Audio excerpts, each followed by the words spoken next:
What is going on, everybody? My name is TheDizzyViper and welcome to this tutorial. Today I'm going to be breaking down this scene right here that I made a few days ago, and a lot of you guys enjoyed it and requested a tutorial or a breakdown of the lighting in this scene. So I'm going to do so in this tutorial. So without any further ado, let's get right into the scene. So we have the scene right here. It's quite a simple scene actually. It has the Volkswagen Arteon in it, which is a model from Hum 3D with just basic materials, except maybe the car paint on it, which is a car shader from Raid Zero's Auto Shaders, and I believe it's the pearl white car paint, which is already a preset of the pack. Then I used the buildings from Kitbears 3D from the model pack Future Slums, and to get the nice window looks right here, so they actually look like somebody's living in it, I simply just put a couple of area lights like right behind the glass right there. And also the glass in the scene, or at least the glass of the windows, is not a specular material, but it's as you can see right here, it's a glossy material with an index of 1 and an opacity of 0.2.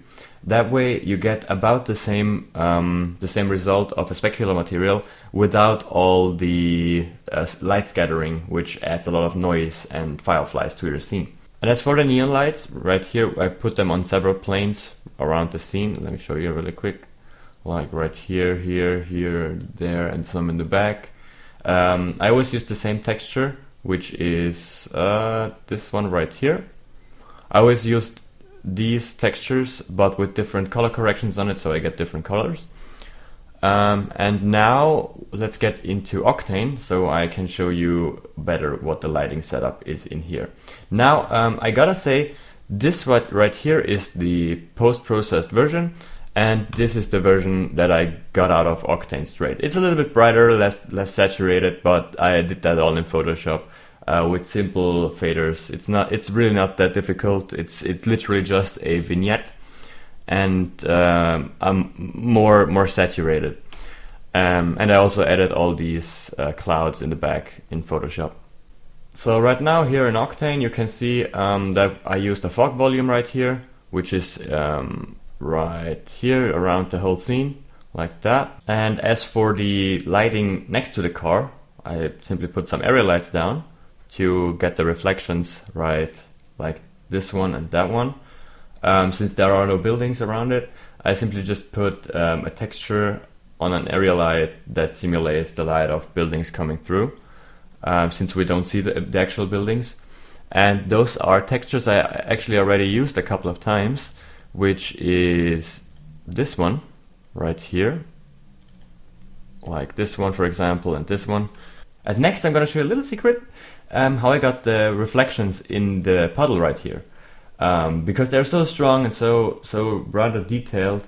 That's because the texture you see in the puddle is not the scene that you see here.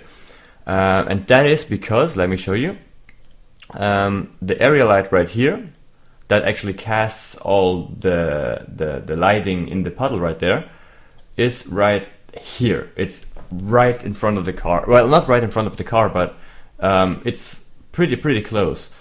And what that does is, and what I did here to basically do that, I unchecked the camera visibility of my area light. That way the camera does not see this texture, but the reflections do. And that way I get all these nice reflections in the puddle, and also on the road right here, and obviously also the lighting effect on the car, without actually having to create hundreds of neon signs and everything to match it. But what you have to keep in mind when using this technique is, if you don't more or less match the lighting of the puddle, or like the lighting of the texture in the back with your scene, it's gonna look a little off. I think actually in this scene it also does, because all these neon signs that you see right here, they are nowhere to be seen here. But I think it's not too noticeable in this scene. But like I said, always try to match the neon lights or the neon signs with the reflection texture if you use this technique. And that's pretty much all regarding this scene. I did nothing else with lighting, and I also did not use an HDRI. As you can see, there is an Octane Sky, but with no file name in it, meaning that the HDRI is going to be completely black. So, and for the puddles, I can show you some settings that I used in here. I used my puddle shader that I made a tutorial about a few months ago. You can find the link to it in the description down below. But I'm going to show you what settings I used to get this nice pebbles in the puddle. So this is the puddle shader that I used right here, this one. And in order to get the nice pebbles, I go into my puddle texture right here, which is basically the bump map for the wet material of my puddle, and put the gamma to a very high value, but not too high. If you put it to 8, the puddle is going to be completely flat and very, very smooth. But if you play with this value a little bit, you will see the bump map of this texture, which is my road bump map, come through the puddle a little bit. And that way it gets you this effect of like small pebbles and stuff, which looks really nice in my opinion. So yeah, that was a breakdown on this scene. I hope it helped you out a little bit.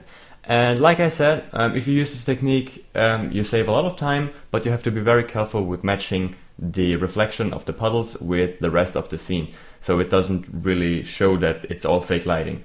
But with that being said, I hope it helped, and have a nice day.